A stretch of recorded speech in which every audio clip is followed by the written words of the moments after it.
नमस्कार, सभी अध्यापकों को मेरा प्रणाम, तहे दिल से आशीर्वाद। जल्दी ही रीट की भर्ती, आप सबका सिलेक्शन हो, बढ़िया तरीके से सिलेक्शन हो। रीट के अंदर शिक्षण विधियों का बहुत बड़ा महत्व है।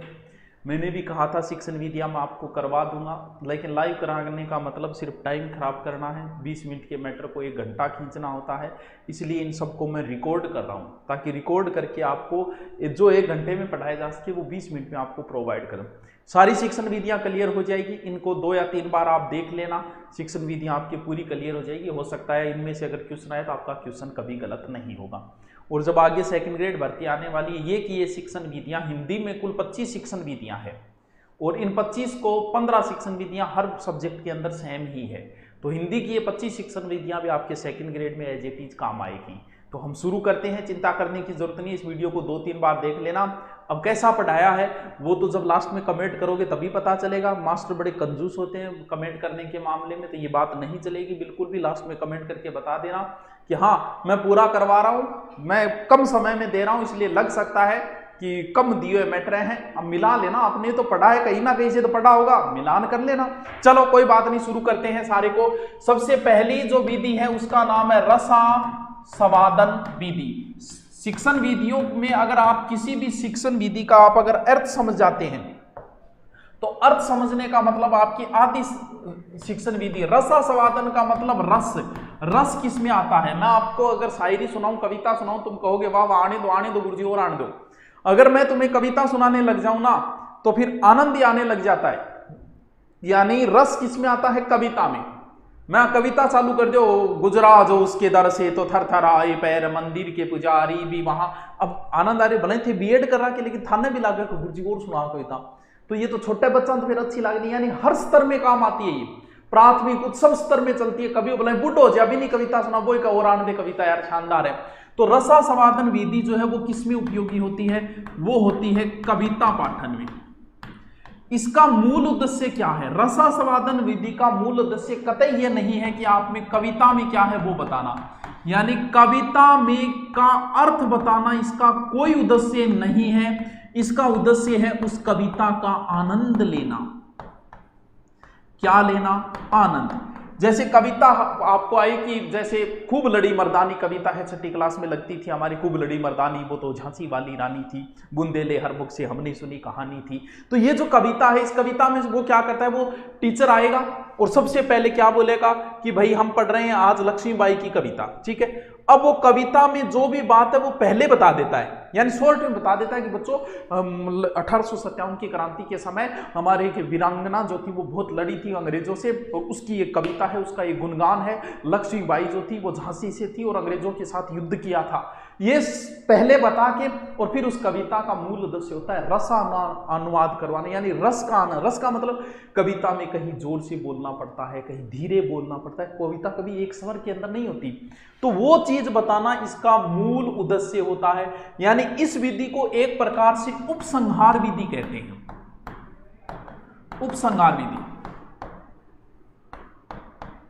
क्यों, क्योंकि कविता की व्याख्या कर दी फिर उसका रसानुभूत कराया जाता है, व्याख्या, इसलिए इस विधि को एक प्रकार से उपसंहार विधि। इस विधि में कभी भी खंडान्वय विधि का प्रयोग नहीं होता।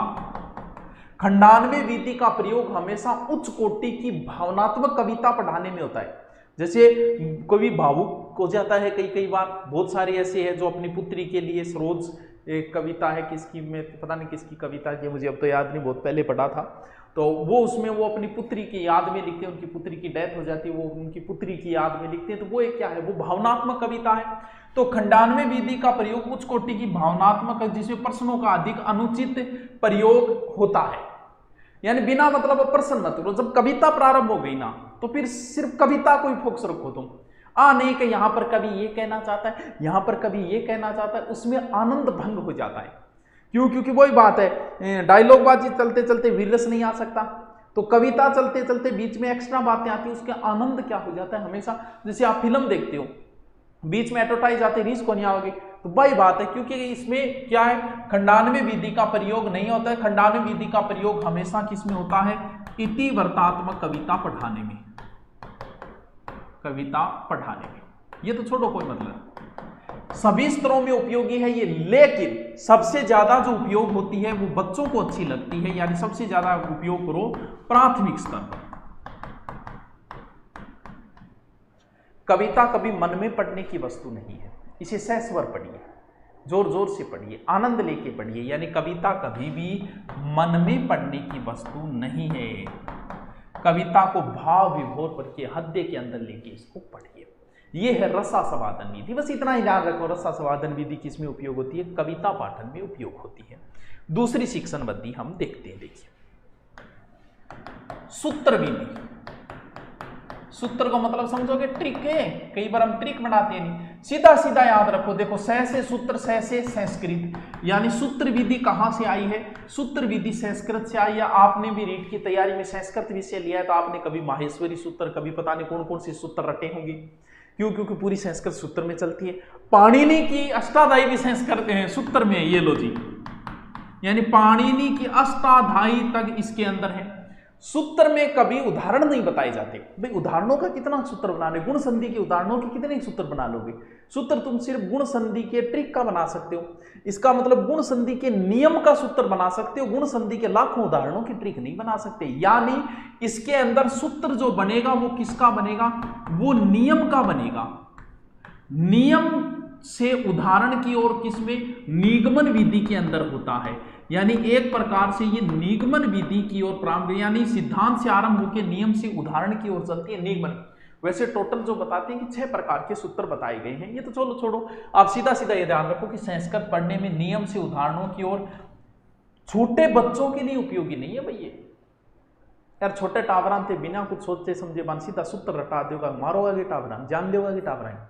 अब आपको सूत्र बता दिया जाए कि विगुण संधि का ये ट्रिक है, यण संधि का ट्रिक है, सीधा याद रखो, ई का या ऊ का वे री का रे, होगी गुण संधि, आपके चल जाएगा। लेकिन बच्चे को बेचारे को वही सूत्र रटा दिया आपने, तो ये निम्न कक्षाओं के लिए बिल्कुल भी उपयोगी नहीं। बच्चे को तो पूरी चीज खोल के समझाओ, विद्यालय में विद्या है प्लस आलय है, ये है, जबकि ये कहाँ उपयोगी होती है? ये हमेशा क्या होती है? उच्च कक्षाओं में उपयोगी है।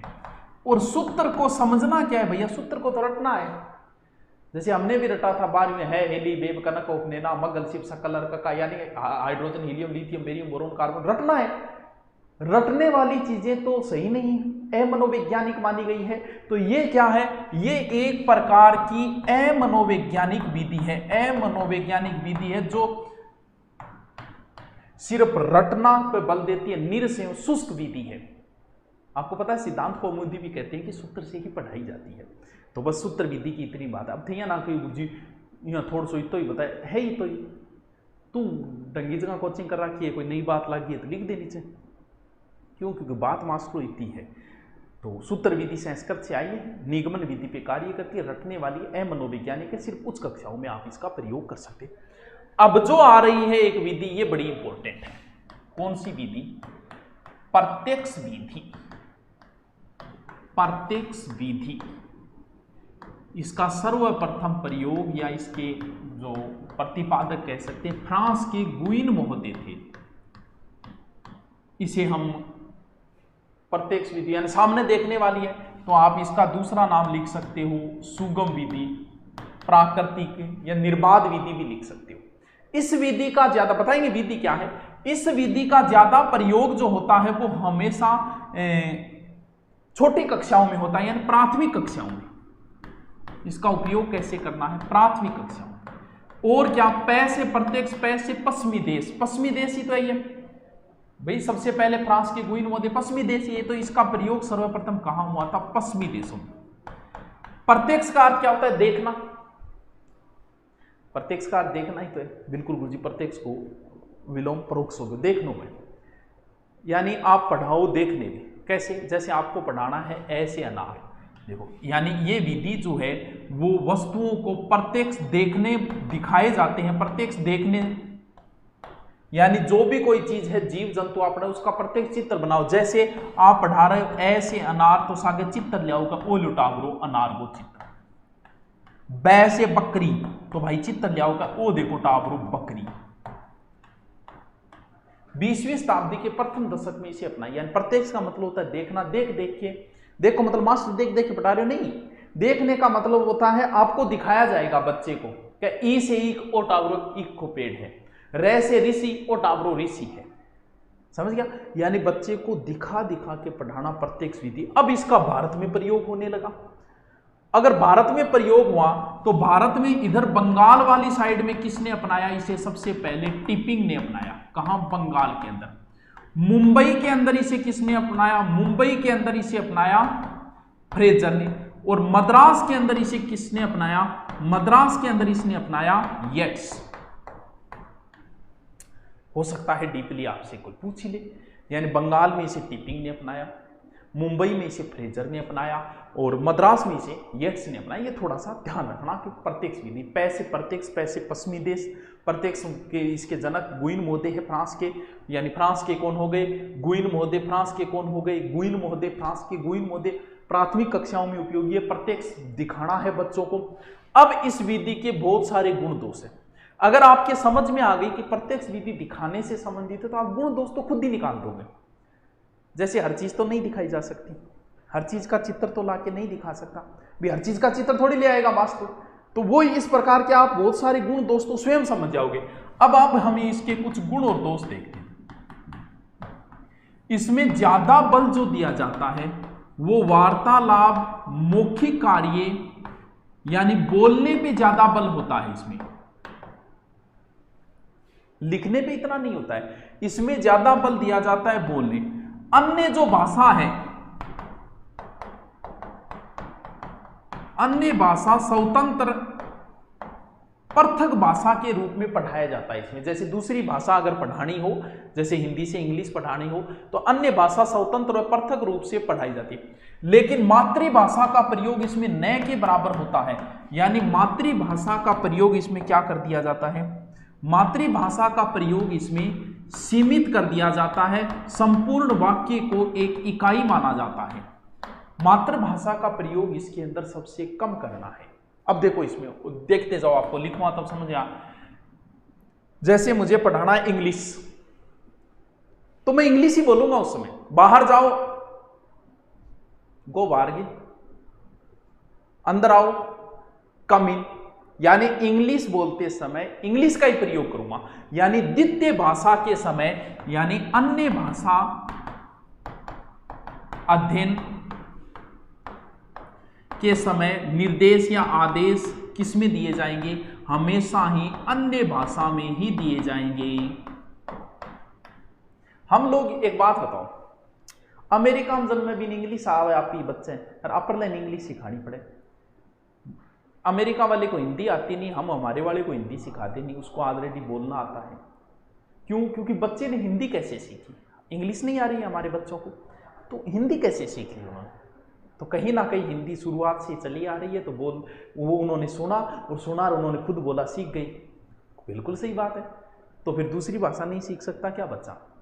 भाई बच्चे अगर हिंदी बोल के और सुन के उसने सीख ली तो इंग्लिश भी तो सीख सकता है। यही रूल यहां काम करता है। ये क्या कहता है? इसका मुख्य सिद्धांत तो बच्चों यही है जो 5 नंबर बता रहा हूं कि जिस प्रकार बालक जो है, बालक स्वर्ण और अनुकरण, यानी अनुकरण ही तो करिए आप लोग हिंदी बोल रहे, अनुकरण द्वारा बच्चा अपनी भाषा सीखता है, मातृभाषा सीख लेता है, तो भाई साहब उसी प्रकार वो दूसरी भाषा क्यों नहीं सीख लेता? क्या जो हिंदी बोलता है उसे ग्रामर आती है क्या? फरदादो जी हिंदी बोले, अरबान पे पूछ ले नीलकंठ में कौन सा समास से बता देगा, कौन बता। तो जिसको भाषा आ रही है, व्याकरण का ज्ञान देना इसमें जरूरी नहीं है। आप उसे सिर्फ भाषा सिखाओ, बोलकर सिखा दो, व्याकरण का ज्ञान जरूरी नहीं है। तो इस विधि में व्याकरण का ज्ञान नगण्य है, यानी व्याकरण का तो एक प्रकार से ज्ञान इस विधि के अंदर न के बराबर है, यानी व्याकरण की सहायता नहीं ली जाती। जरूरत ही को नहीं। हम लोग हिंदी बोल रहे हैं, क्या सबको आती है क्या व्याकरण? नहीं ली जाती। और मेन चीज है कि दूसरी भाषा सिखाते समय उसी भाषा का प्रयोग किया जाए। इंग्लिश सिखाते समय, जैसे बच्चे को हम इंग्लिश मीडियम में भेजते हैं, वहां इंग्लिश बोली जाती है, तो बच्चा खुद ब खुद सुन के सीखता है, hello not here and there walking, why are you here and there walking, तो बच्चा अपने आप वही सीख जाएगा।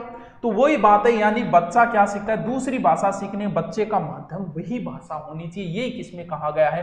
प्रत्यक्ष विधि। ऐसे अनार दिखाना, इसे ईख दिखाना। अब बात आई इस विधि के दोष, ये तो थे गुण इस विधि के, दोष, इस विधि में बल किस पे मिल रहा है? सुनने पे मिल रहा है, बोलने पे मिल रहा है। सुनने बोलने मिलने की वजह से बालक का लेखन गुण हो जाता है, वो लिखने वाली चीजें उसकी साइड आ जाती है, मेन चीजें उसमें कि बालक सुनता है, बोलता है, यही चीजें आ जाती है। ये चीज इसकी थोड़ा सा नुकसान है, पर व्याकरण का ज्ञान भी कम हो जाता है बच्चे को, क्योंकि व्याकरण का ज्ञान भी जरूरी होता है। तो ये है आपकी प्रत्यक्ष विधि।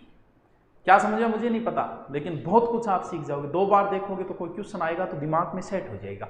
चलो नेक्स्ट देखते हैं। तो नेक्स्ट जो शिक्षण विधि है इसे आप ध्यान से समझो, कौन सी शिक्षण विधि है। नेक्स्ट जो शिक्षण विधि है उसका नाम है व्यतिरेक विधि। अगर आपसे कहे कि व्यतिरेक का अर्थ क्या होता है, तो अंतर करना होता है, यानी व्यतिरेक। बस आपके अगर शिक्षण विधि में अगर आपके उस शब्द का अगर अर्थ आपने निकाल लिया, किसी तरीके से उस शिक्षण विधि का अर्थ अगर दिमाग में सेट कर लिया, तो शिक्षण विधि आपके लिए बहुत इजी हो जाती है। फिर वो आपसे गुण दोष कुछ भी पूछे आप कर दोगे, वरना नहीं कर पाओगे। व्यतिरेक में 2 भाषाएं पढ़ानी है, 2 भाषाओं को तुलना करके पढ़ाया जाएगा। जैसे हम आपको हिंदी तो ऑलरेडी आती है और आपको मुझे सिखानी है क्या? इंग्लिश, अंग्रेजी, 2 भाषा हो गई। तो इसके लिए कई प्रयास हो सकते हैं, यानी आपको सीखना क्या है? इंग्लिश ग्रामर सीखनी है या इंग्लिश बोलना सीखना है, और ऑलरेडी एक भाषा आपको आती है। तो ये किस भाषा के सीखने में उपयोगी है? द्वितीय भाषा सीखने में उपयोगी है। तो इसमें कौन कौन से फॉर्मूले यूज कर? पहला फॉर्मूला अगर हम देखें तो हमेशा जैसे किसी को मान लो इंग्लिश सीखनी है, तो उसे कभी इंग्लिश ग्रामर की बुक नहीं लानी चाहिए। वो बुक लानी चाहिए इंग्लिश ग्रामर की जिसमें हिंदी में समझाया गया हो कि 2 वाक्यों के कहीं भी आओ तो उसके अंदर इन का प्रयोग किया जाता है। यानी इंग्लिश की पुस्तक उसके हिंदी के अनुसार होनी चाहिए।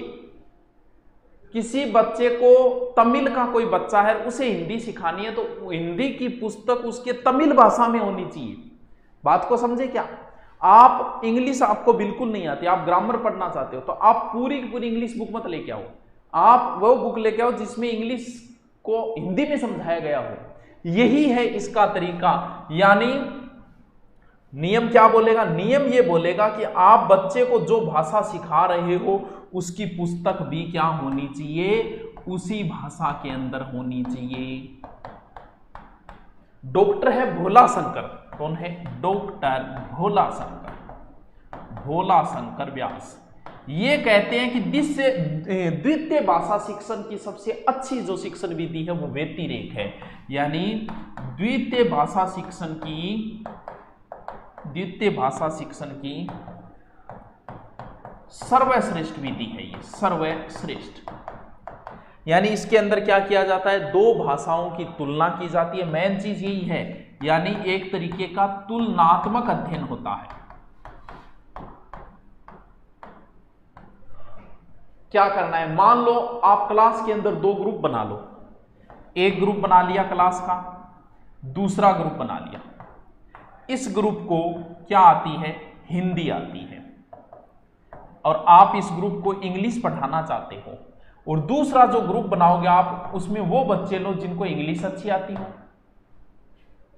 ये बोलेंगे कि आज दिन है, ये इसको कन्वर्ट कर देंगे टुडेज डे, यानी ये बोलेंगे ये कन्वर्ट कर देंगे। बताओ ये बच्चे सीखेंगे कि नहीं सीखेंगे? सीख जाएंगे। बस वही तरीका होता है व्यतिरेक विधि का, जिसका उद्देश्य होता है बालकों के शब्दकोश में वृद्धि करना। जैसे अंताक्षरी मान लो, एक प्रकार की अंताक्षरी होती है इसके अंदर, तो इसका मुख्य उद्देश्य होता है बच्चों के शब्दकोश की वृद्धि करना। समझ में आई क्या आपको बात? बच्चों के शब्दकोश में वृद्धि करना, ये थी व्यतिरेक विधि। यानी व्यतिरेक का अर्थ होता है तुलना करना। दूसरी भाषा आपको तुलनात्मक रूप से पढ़ाई जाएगी। इंग्लिश पढ़ानी है तो उसकी पुस्तक इंग्लिश के अनुसार करो, 2 क्लास के अंदर 2 ग्रुप बना लो, एक ग्रुप को इंग्लिश अच्छी आती है उसको अलग कर दो, हिंदी वाले को अलग कर दो, ये हमारे गुरुजी है, दूसरा ग्रुप उसको कन्वर्ट कर देगा। इस प्रकार की शिक्षा दी जाती है तुलनात्मक अध्ययन। अब जो नेक्स्ट शिक्षण विधि आ रही है वो बड़ी ही इंपॉर्टेंट शिक्षण विधि है और मुझे लगता है इससे क्वेश्चन भी आपके पुटअप कन्फर्म होगा। CONFORM कौन सी विधि है? उसका नाम है समवाय विधि। ये एक प्रकार की भाषा सहस्रंग विधि का ही रूप है, यानी ये भाषा सहस्रंग विधि का ही दूसरा रूप है। सहस्रंग विधि बताई थी ना, साथ में पढ़ना सहस्रंग विधि। ये एक नवीन विधि है, उच्च क्लास के बच्चों के लिए है। समवाय एक नवीन विधि और उच्च क्लास के बच्चों, जब हम इसको पढ़ेंगे तो आप कहोगे कि सर निम्न क्लास के बच्चे तो इसको नहीं पढ़ सकते। ये क्या बोलता है? ऐसे याद रखो कि सह से समवाय बोलता है, सह से साथ बोलता है, यानी सह से समवाय, सह से साथ। जैसे सहस्रंग में साथ थे वैसे ही समवाय के अंदर भी साथ साथ, यानी आप पढ़ाओ साथ साथ पढ़ाओ। सर साथ साथ तो समझे नहीं, कैसे पढ़ाए साथ साथ? कैसे पढ़ाना है? यानी अलग से व्याकरण का ज्ञान नहीं देना है। जैसे आप कोई कहानी बता रहे हो या कोई गद्य पद्य जो भी कुछ पढ़ा रहे हो, गद्य या पद्य पढ़ा रहे हो, पद्य पढ़ाते पढ़ाते कोई लाइन आ गई। बहुत सारी लाइनें होती है, चंदू के चाचा आचे तो पद्य में बोले हो तो गद्य माजे। जैसे गद्य पढ़ा रहे हो आप, गद्य में कोई लाइन आ गई, जैसे लाइन आ गई कि राम बाजार जाता है। अब यहीं पे आप इसका विश्लेषण करो। राम स्कूल विद्यालय जाता है, तो विद्यालय शब्द की व्याख्या यही करो कि बच्चों विद्यालय शब्द जो है वो विद्या प्लस आल्य से बना है, इसके अंदर दीर्घ संधि है। यानी आप अंदर ही घुसोड़ दो सब कुछ, अलग से व्याकरण का ज्ञान मत दो।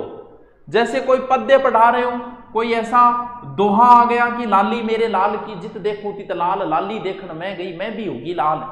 तो अब इन अंदर कबीर जी को अब इन अंदर थे समझाओ कि इसमें बार बार लय शब्द आ रहा है, इसमें अनुप्रास अलंकार है, यानी आप अलग से ग्रामर का ज्ञान मत दो। गद्य के अंदर कोई शब्द आ गया, व्याकरण का कोई शब्द है तो उसकी वहीं पे व्याख्या करो, कोई अलंकार का शब्द है तो वहीं पे व्याख्या करो। यानी क्या करना है?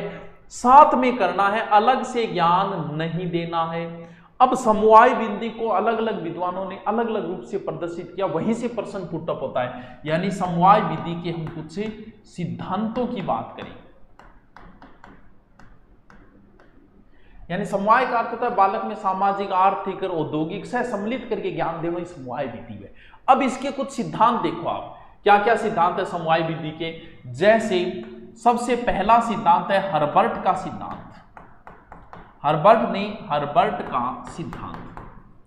हर्बर्ट ने समवाय से संबंधित दो सिद्धांत दिए हैं। देखो पूरा डिटेल बता रहा हूं, आपके जितना पढ़ो उतना अच्छी बात है। देखिए पहला है हर्बर्ट का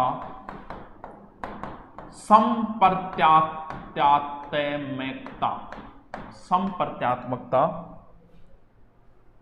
लिखते जाना, मैं इसलिए लिख रहा हूं ताकि आप किसी को नोट्स शॉर्ट में बनाना हो तो बना ले। हर्बर्ट का संप्रत्यात्मकता का सिद्धांत,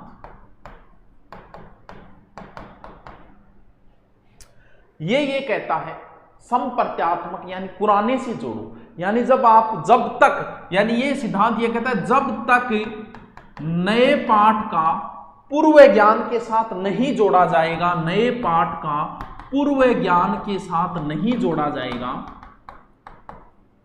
तब तक नया ज्ञान जो है पूर्ण रूप से हृदयगम नहीं होगा। भाई साहब यहां से पिछली बार रीट में भी प्रश्न पुटअप हुआ, अब की बार भी होगा। ये 4-5 नाम बताऊंगा और कुछ नए रट सको, इनकी परिभाषाएं नए रट सको तो मास्टरों इतना रट लेना। संप्रत्यात्मकता का सिद्धांत किसने दिया? हर्बर्ट ने। फिर हर्बर्ट ने एक सिद्धांत और दिया, उस सिद्धांत को हम बोलेंगे हर्बर्ट का सह संबंध का सिद्धांत। जल्द सेकंड ग्रेड भर्ती आएगी, सेकंड ग्रेड में जो शिक्षण विधियां लगती है ना पूरी यही लगती है हिंदी में। हर्बर्ट का सह संबंध का सिद्धांत। सह संबंध का सिद्धांत दो तरीके से दिया इसने, आपने एक ही पढ़ा होगा, नहीं पढ़ा होगा मुझे नहीं पता। पहला सिद्धांत तो उसने दिया कि क्षैतिज सहसंबंध, और दूसरा सहसंबंध जो है वो है लंबीय सहसंबंध। अब उसके थे ने पढ़ियो ज्ञान। क्षैतिज ये कहता है कि फैला दो, यानी एक विषय का अन्य विषयों से संबंध स्थापित करना।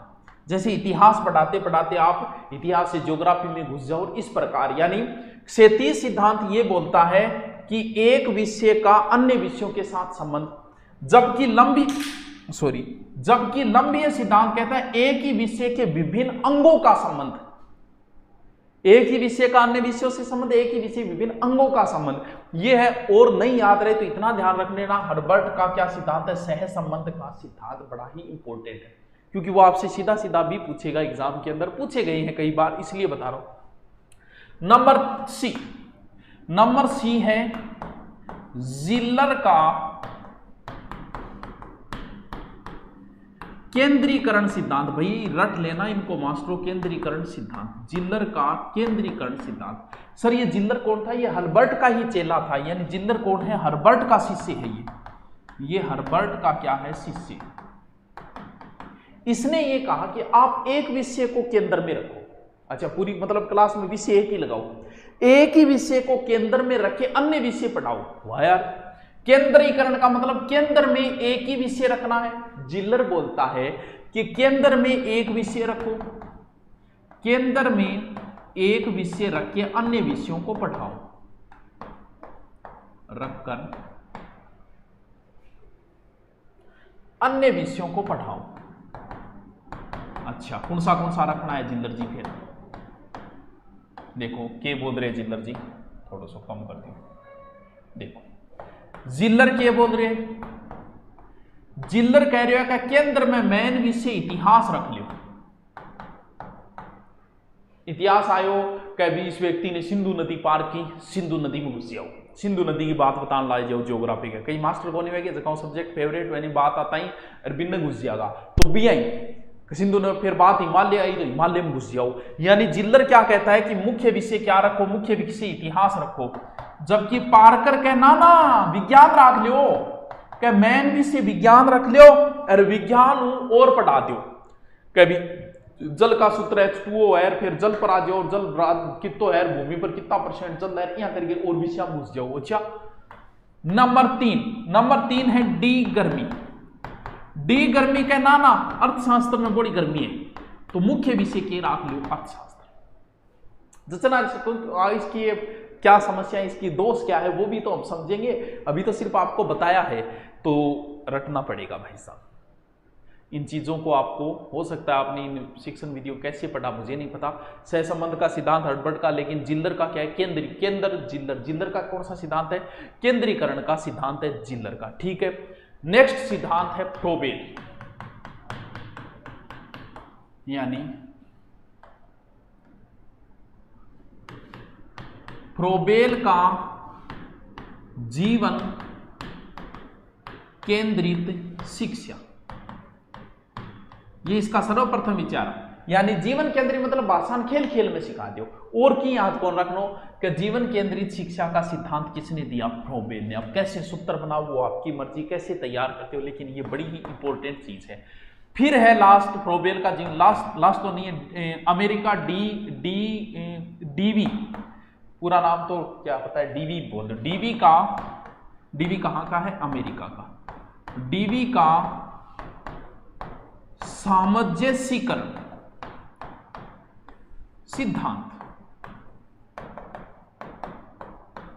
यह कहता है कि सामाजिक जीवन को आधार बनाओ, विद्यालय के अंदर ऐसी सामाजिक क्रियाएं करो जिसे बच्चा सीख जाए। यानी डीवी का कहना है कि सामाजिकता को केंद्र, शिक्षा का केंद्र किसको बनाओ? शिक्षा का केंद्र जो है वो बनाओ आप सामाजिक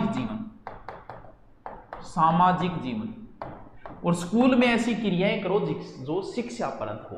तो सामाजिकरण का सिद्धांत किसका है? डीवी का। ऐसे ही पूछेगा वो आपसे। ये नाम जो 4-5 है इनको रट्टा लगा लेना भैया आप। फिर बात कौन सी घूमता गांधी जी का बोल, गांधी जी थे भी तो की बोलो। तो गांधी जी कौन सा सिद्धांत दिया? गांधी जी का समवाय सिद्धांत।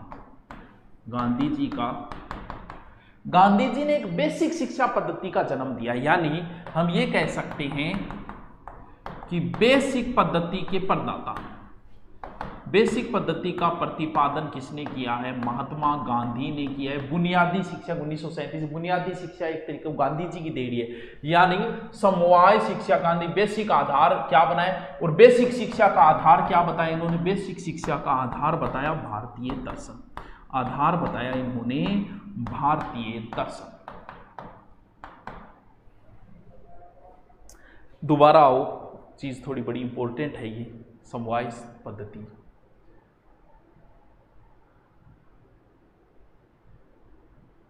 समवाय विधि यानी आपको ज्ञान देना है किसका? ग्रामर का, साथ में दे दो। समवाय का मतलब साथ में दे दो। अब इसके दोष क्या हो सकते हैं? जैसे साथ में ज्ञान दें तो एक बात तो संधि क्या होगी, फिर शब्द निड्र आ गया, नी उपसर्ग की बात आ जाएगी, फिर कोई और शब्द आ गया, सत्य आ गया, कहा सत्य को विलोम है, सत्य हो गया, यहां थोड़ी होगी रहे। एक ही पाठ में संधि समास उपसर्ग प्रत्यय लोकोक्ति मुहावरा सो क्या ज्ञान दे दो आगे, तो ये तो ज्ञान क्रमबद्ध नहीं हुआ। अब जैसे हम पढ़ाते हैं कि मेवाड़ का इतिहास, तो उस 5 दिन 7 दिन मेवाड़ का इतिहास चलता है। अब मैं 2 बात तो मेवाड़ के इतिहास की बता दूं, 2 मारवाड़ की बता दूं, 2 चौहाना की बता दूं, पल्ले पड़ जाओगे। यानी इसमें प्राप्त ज्ञान क्रमबद्ध नहीं हो सकता। नंबर 2 बात, क्या ग्रामर पूरे का नॉलेज हो जाएगा? क्या 22 के 22 उपसर्ग आ जाएंगे इसके अंदर? नहीं आएंगे। यानी ज्ञान भी पूर्णतः नहीं दिया जा सकता, ना तो ये ज्ञान क्रमबद्ध हो सकता है, ना ही ज्ञान पूर्णतः हो सकता है। ये एक तरीके की कमियां हैं इस शिक्षण विधियों की।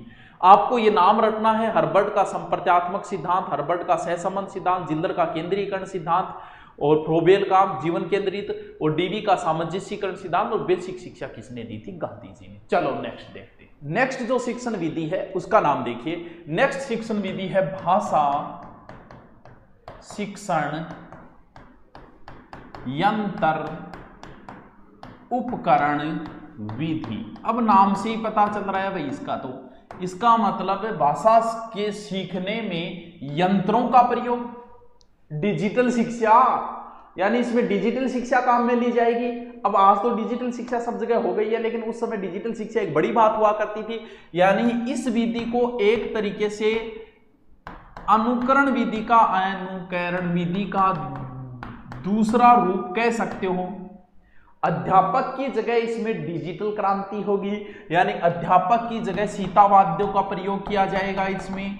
अब बात आती है कि ये किसके लिए उपयोगी? भी डिजिटल में कुछ चित्र वगैरह दिखाई दे तो किसको अच्छे लगते हैं? छोटे बच्चे। तो ये जो शिक्षण विधि है वो विशेष रूप से छोटे बच्चों के लिए उपयोगी है। छोटे बच्चे इसमें प्ले से सीख जाएंगे, खेल खेल में ही सीख जाएंगे। देखो क्या क्या चाहिए। अब गुरुजी उपकरण कौन सा चाहिए उसके कोई ईटर को देखो, मुख्य रूप से 4 प्रकार का उपकरण चाहिए इनके अंदर। कौन सा? एक तो चाहिए ग्रामोफोन मशीन, ठीक है गुरुजी, या फिर आप कह इसका टेप रिकॉर्डर, ठीक है गुरुजी। नंबर 2 रचना रिकॉर्ड, यानी गुरुजी के मतलब यानी कैसेट, ठीक है। चित्र भी तो चाहिएगा, यानी चित्र, और के पढ़ाना चाह रहे हो भाई सहायक पुस्तक भी तो चाहिएगी, यानी और क्या चाहिए इसमें? सहायक पुस्तक। वैसे देखें तो दूसरी भाषा सिखाने में ये थोड़ी उपयोगी हो जाती है। जैसे इन चीज़ों को दिखाते हुए, जैसे मान लो कबूतर दिखाया या मोर दिखाया, फिर पिकॉक बोला, तो दूसरी भाषा सिखाने में भी एक तरीके से उपयोगी है। बाकी इस विधि एकदम छोटी सी विधि है और कोई विशेष बात इसकी है नहीं, इतनी ही बातें हैं। इतनी आपने पढ़ी है, कहीं ना कहीं से वो बात अलग है कि लंबा खींच दे। नेक्स्ट विधि थोड़ी सी अच्छी विधि है और एक इंपॉर्टेंट विधि है, और इस विधि का नाम है साहचर्य विधि। कैसे याद करेंगे? वैसे तो साहचर्य का अर्थ तो होता है समीपता, लेकिन समीपता कैसे याद करें? देखो, साहचर्य शब्द जो बना है वो सहचर से बना है, यह प्रत्यय जुड़ गए इसमें। सहचर का अर्थ होता है साथ साथ चलना, सह मन साथ चर मन चलना, साथ साथ चलते हुए सीखेंगे। यानी आड़ू भाषा में मैं सीधा सिखाऊं तो ये विधि छोटे बच्चों के लिए उपयोगी थी। जैसे 2 से 7 साल के बीच के बच्चों को मान लो, 1.5 से 6.5 कहे तो जो भी है, तो इन बच्चों के लिए उपयोगी है। इसमें क्या किया जाता है? जैसे बहुत सारे सीधे आड़ू भाषा में पढ़ा रहा हूं, फिर मैं आपको इसके तरीके बताऊं। जैसे मान लो एक चित्र ले लिया, किसका चित्र ले लेते हैं?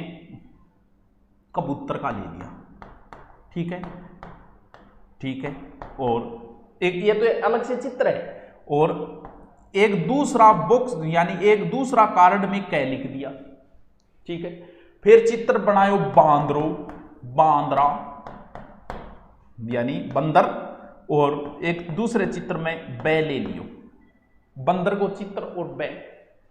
बात समझ में आई? यानी बहुत सारे चित्र इकट्ठे कर लिए जाते हैं,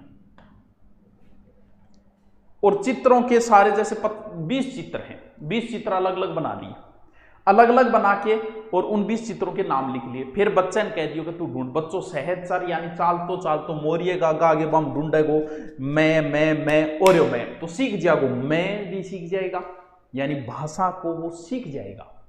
ये विधि होती है कौन सी? सहजचर। याद ऐसे ही रखना है कि साथ साथ चाल तो बच्चों देख तो जागो, मोरियो आ गयो तो मैं काट ले, कबूतर आ गयो क्या काट ले। अब इसकी हम भाषा के हिसाब से व्याख्या करते हैं। देखिए कौन सी विधि चल रही है? सहचर्य विधि। सबसे पहले जो एग्जाम में प्रश्न पूछ लेते हैं कई बार कि इसका विकास किसने किया? यूरोप की एक महिला, इटली की एक महिला थी मारिया मोंटेसरी, यानी ये ज्यादा यूरोप में चलती है क्योंकि इटली वहीं आता है। इटली की एक महिला थी Maria Montessori, doctor Maria Montessori. लगभग इसका विकास जो हुआ था 1870 में। साहचर्य विधि मारिया मोंटेसरी, साहचर्य विधि मारिया मोंटेसरी, साहचर्य विधि मारिया मोंटेसरी। इस विधि में कई चित्र होते, सर्वाधिक कहां चलती है? यूरोप में। इसमें कई चित्र होंगे, प्लस खेलने की वस्तु भी हो सकती है, कमरे में एकत्रित कर ली जाती है। अब मैं भाषा के हिसाब से सिखा रहा हूं, आड़ू तरीका मैंने आपको बता दिया। एकत्रित कर लिए जाती है। फिर कार्ड पे नाम लिख लिए जाते हैं, इन सब के कार्ड पर इन सब के नाम लिखते हैं। बालक चित्र देखता है, नाम ढूंढता है, कबूतर नाम ढूंढता है, दिल नाम ढूंढता है, मोरियो नाम ढूंढता है, ऋषि नाम ढूंढता है। यानी बच्चा कार्ड में चित्र देख के नाम को ढूंढेगा। ऐसे अभ्यास करते करते बालक अनेक शब्द और अनेक वर्णों को सीख जाएगा। बच्चों के लिए बड़ी रुचिकर है, बड़ा प्यारी लगती है ये विधि, बच्चे बड़े एक्साइटमेंट होते हैं। यानी स्कूल जाने से पहले भी सिखा सकते हो इसमें। यानी इसमें बच्चा कैसे सीख जाएगा? बच्चा देखते ही सीख जाएगा। देखते देखते बच्चा कार्ड देखेगा, ढूंढेगा, इससे बच्चा शब्द प्लस वर्णों को सीख जाएगा। अब इसकी समस्याएं बहुत है। क्या सारी चीज के चित्र इकट्ठा कर सकते हो? ना गुरुजी सगड़ी चीज आगे कोई चित्र ला दे करे, बिल्कुल कौन लाते है। यानी इसके अंदर हम सभी संज्ञाओं का बच्चे को ज्ञान नहीं करवा सकते, कुछ संज्ञाओं का ही करवा सकते। यानी एक प्रकार का दोष है कि सभी संज्ञाओं का ज्ञान नहीं करा सकते, सभी संज्ञाओं का ज्ञान नहीं हो सकता। ओनली फॉर छोटे बच्चों के लिए उपयोग, थाने कहते हैं थारे लिए उपयोगी थोड़ी है। तो वही बात है, ये किसके लिए बच्चों? छोटे बच्चों, प्यारे बच्चे, नन्हे बच्चों के लिए उपयोगी है। यानी ये विधि किसके लिए उपयोगी? छोटे बच्चों के लिए उपयोगी है। इसे देखो कहो विधि कह सकते हैं, शब्द शिक्षण विधि भी कह सकते हैं, लेकिन आप नाम क्या याद रखना? आप साहचर्य विधि भी याद रखना। लगभग 3 से 7 वर्ष छोटे बच्चों के लिए एक प्रकार की उपयोगी। क्या समझ लेनी है? साहचर्य विधि मारिया मोंटेसरी। साथ साथ चलते हुए सीखना है। चलते हुए सीखने का मतलब कुछ चित्र ले लिए और उन चित्रों के नाम का अलग कार्ड ले लिए। 20 चित्र मान लो कमरे में लगा दिए, 20 बच्चे को कार्ड दे दिए। बच्चा चित्र के सामने सहज चलते में जाएगा, देखेगा, ढूंढ लेगा, ऐसे कुछ शब्दों को सीख जाए। कबूतर नाम है तो कबूतर शब्द को सीख जाएगा, और या कै को सीख जाएगा। ये लो जी, सभी संज्ञाओं का हम ज्ञान नहीं करा सकते भाई, तुम खुद जानकार हो, इतने तो बीएड कर ली। चलो ये है कौन सी विधि है? साहचर्य विधि। ठीक है, नेक्स्ट जो कि सबसे विवादित, सबसे ज्यादा चलती है, सबसे ज्यादा प्रयोग किया जाता है, सबसे प्राचीन विधि है, और उस विधि का लेकिन मनोवैज्ञानिक मानी जाती है। इस विधि का नाम है ज्यादा लेक्चर ना छांटे, यानी इस विधि का नाम है व्याख्यान विधि। ये विधि कोई आज की नहीं है। प्राचीन समय में गुरुकुल में गुरु जब पढ़ाते थे तो भी इसी विधि का प्रयोग करते थे। प्राचीन गुरुकुल परंपरा से चली आ रही विधि है भाषण देना विधि, क्योंकि भाषण जब से हम चले तब से चल रहे हैं, तो ये एक प्रकार की व्याख्यान विधि है। ये बहुत प्राचीन विधि है, बिल्कुल प्राचीन विधि है। भगवान कृष्ण ने गीता का ज्ञान दिया तो उस समय भी उन्होंने व्याख्या ही तो की है। भी भगवान कृष्ण लगे हैं गीता का ज्ञान देने में अर्जुन को, तो वो भी तो व्याख्या ही कर रहे हैं, वो भी तो वहां पर भाषण ही दे रहे हैं अर्जुन को। तो ये विधि तो बहुत प्राचीन विधि हमेशा से चली आ रही है। वो तो चलो ठीक है, अर्जुन एक्टिव था, मान लो एक्टिव नहीं। अब आप समझो व्याख्यान विधि के गुण दोष आपके खुद के समझ में आएंगे। देखो वर्तमान में सबसे ज्यादा आलोचना होती है इस विधि की और सबसे ज्यादा प्रयोग होती है, हर कोई प्रयोग करता है इस विधि को। अब मान लो दैट सपोज व्याख्यान विधि में आप उस टीचर के साथ व्याख्यान मत करो जो आपका फेवरेट टीचर हो, जिसे पढ़ के आपके आनंद हो। आप कल्पना करो कि ऐसा टीचर जो व्याख्या देने आया है और एकदम बोरिंग मास्टर है, वो भाषण दे रहे एकदम बोरिंग है, बस बठू थार व्याख्यान विधि का गुण और दोष है सामा जाएगा थारे। देखो क्या क्या इसके गुण है, क्या क्या भाषण देना, व्याख्यान का मतलब क्या भाषण देना। यानी देखो ये जो विधि है एक प्रकार की केवल सर्जनात्मक विधि है। देखो समझो इस चीज को, इसमें हमेशा केंद्र बिंदु टीचर ही रहेगा। टीचर आयो आपका भाषण चालू कर दिया, बिन बेरो कोनी के गैल ने टाबर है वो जर्दो बना लाग रहा है, बन कोई मतलब कोनी है। गैल ने कोई सूत्यो है तो सूत्यो है, गैल ने कोई यहाँ आगे हाथ करिए बात लाग रहे। टीचर को मतलब है लेक्चर छांटना, यानी सिर्फ भाषण दे कोई अंदर। यानी ये विधि में सिर्फ टीचर एक्टिव रहा, क्योंकि उसे बोलना पड़ेगा। छात्र केंद्रित विधि नहीं है, इसके अंदर टीचर को एक्टिव रहना पड़ेगा, छात्र क्या ही रहे इसके। तो ये विधि क्या है, एक प्रकार की अमनोवैज्ञानिक विधि है। अमनोवैज्ञानिक क्यों है, बच्चे एक्टिव ही नहीं है, बच्चे को कोई मतलब ही नहीं है। ठीक है बड़ी देर बकतो क्यों वही है, लास्ट गैल में बैठे हैं तो कोई मतलब ही कोई नहीं है, वापस आप ही कहानी चला रखी है, बीच में मोबाइल चला रखे है। तो ये विधि एक प्रकार की क्या है, ये जो विधि मानी जाती है व्याख्यान विधि, वो एक प्रकार की अमनोवैज्ञानिक विधि मानी जाती है।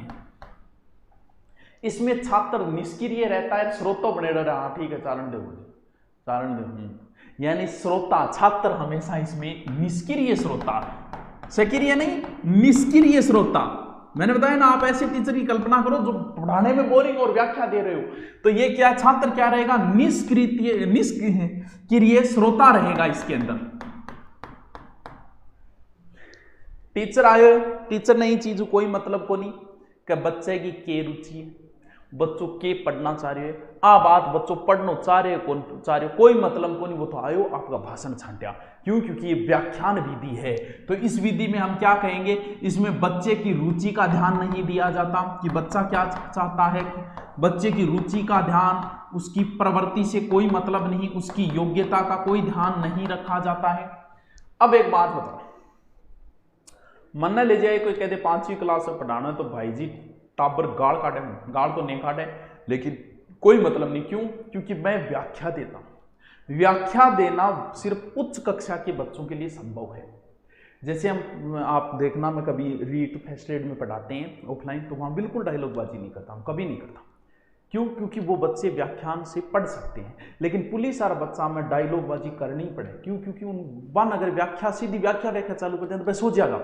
तो ये विधि जो है वो छोटे बालकों के लिए बिल्कुल उपयोगी नहीं है। उच्च कक्षा के अगर हम फर्स्ट ग्रेड को पढ़ाएं तो 8 घंटे कंटिन्यू व्याख्या दे सकते हैं, वो आराम से पढ़ ले। पुलिस वाले 2 घंटे भी नहीं पढ़ पाएंगे अगर सीधी व्याख्या देर बीच डायलॉगबाजी अगर नहीं करे, मिर्च मसालो नहीं लगे। क्यों, क्योंकि छोटे बच्चों के लिए ये उपयोगी नहीं है। ये विधि जो है वो हमेशा किन के लिए उपयोगी है, ये उच्च कक्षा में उपयोगी है।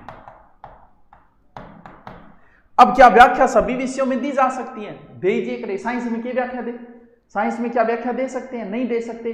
साइंस में बहुत सी चीजें करके मान के समझानी पड़ती है। चलो हिस्ट्री में दे सकते हैं व्याख्या, लेकिन सभी विषयों के लिए उपयोगी नहीं है व्याख्यान विधि, इसका भी ध्यान रखना।